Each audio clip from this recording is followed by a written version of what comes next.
Alright, I'm doing this video more for myself so I don't have to look up my own recipe every single time I do this. This is my bitchin' mac and cheese. Alright, we have 16 ounces of mozzarella and then 8 ounces of Gruyere, Old Crock cheddar, sharp cheddar, just orange cheddar, 8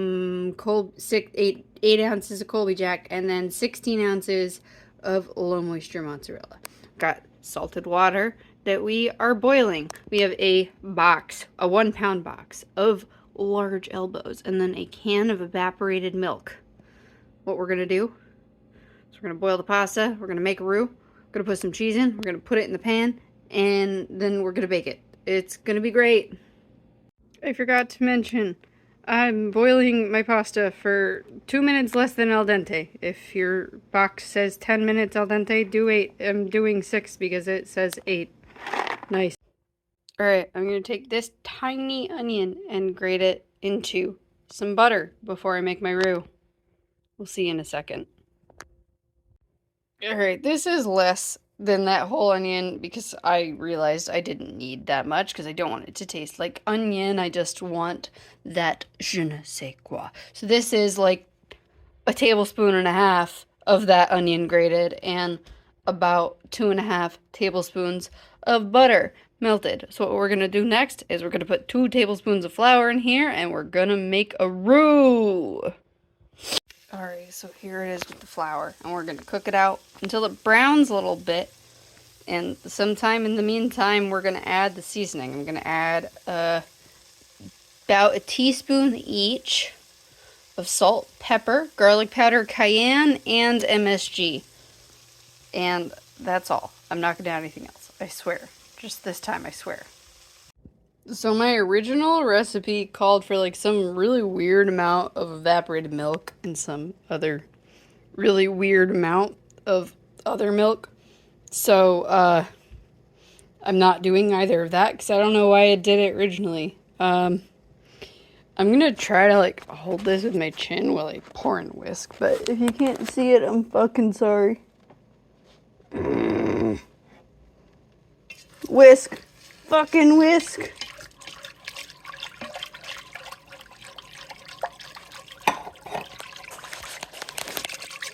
Okay, so that was 12 ounces of evaporated milk into my roux. I don't know why I'm whisking with my non-dominant hand. Let's switch that. Okay, that's better. Like, why is this whisking so hard? I mean, it still doesn't look great. I'm just gonna keep whisking for a minute until it looks smoother, and then I'll get back to you. Alright, so it's about as lump-free as we're gonna get it. And now I'm going to add a quart of whole milk.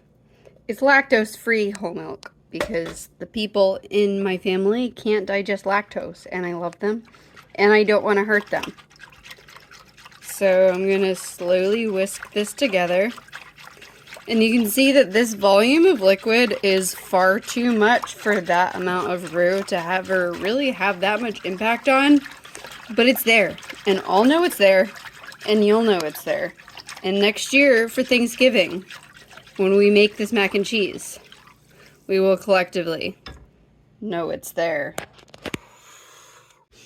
Alright, so my previous recipe was to put this and that in thirds.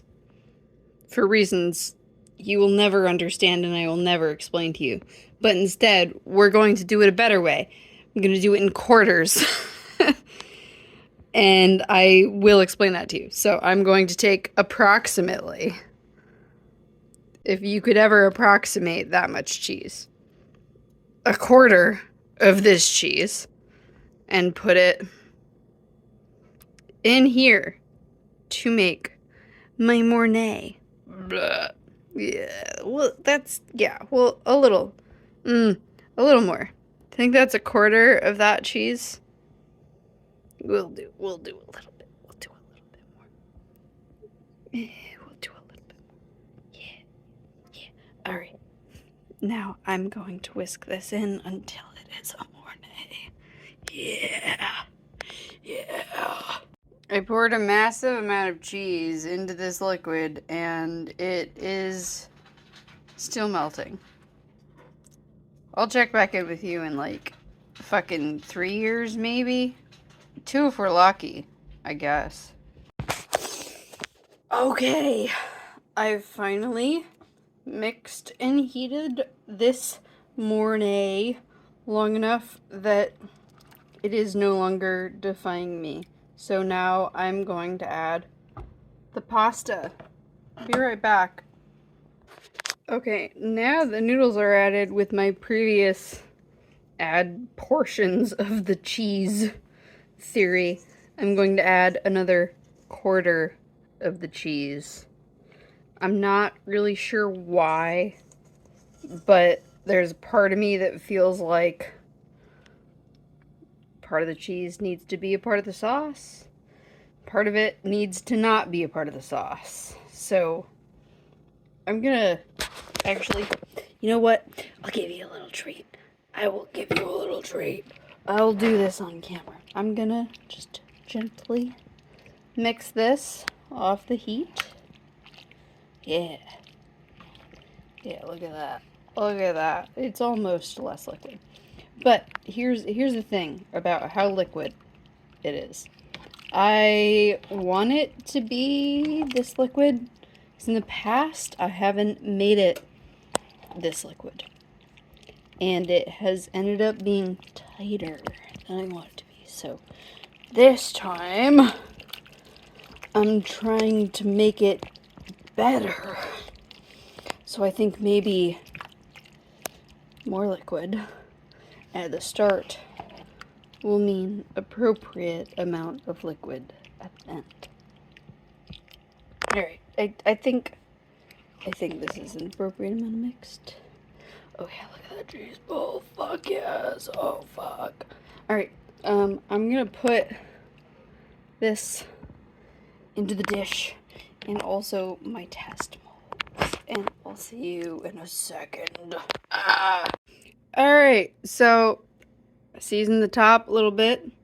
I poured my overly wet noodle mixture into this pan. I topped it with salt, pepper, MSG, garlic, turmeric because color, and I didn't want to put more cayenne on it because everyone is a bitch. So, talking about how I split my cheese in quarters, these are the last 2 quarters. I don't know if I've been exact, but I'm gonna put about half of this on top.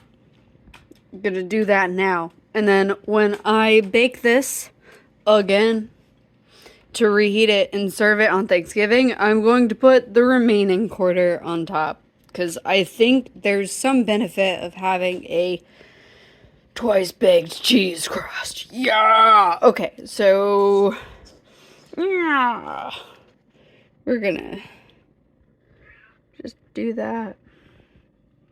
Is it cool, right? Yeah. Look at that. Look at that. Jerry, that looks like cheese. It sure does, fam. I was doing a Seinfeld thing and I'm not sure why. It wasn't really a good Seinfeld thing. Here is the cheese. Yeah. I feel like if you were only going to do one cheese crust, it would really matter if you got it to the edges, but that's not what I'm doing here. So we're just gonna like kind of get it to the edges and it's all gonna be dope. It's all gonna be great. That's how much cheese we have left. That looks like a quarter, right? Wait. That bit needs a tiny bit, and that bit needs a tiny bit. Yeah. Yeah, that looks right. Okay, so we're gonna bake this at 350 for I don't remember how many minutes, but I'll tell you once I figure it out. I'll see you there, bitches. Oh, yeah. That's that kind of good shit. Fuck yeah. That's what I'm looking at. Yeah. Yeah. Alright, don't listen to my cat. He doesn't have anything good to say. Callus. Shh. You don't know anything about mac and cheese. This isn't your time. Alright, this is what it should look like when you pull it out for the first time. The next time, just put more cheese on it and then bake it again. And it's gonna be great. That's how you do the mac and cheese. Yeah.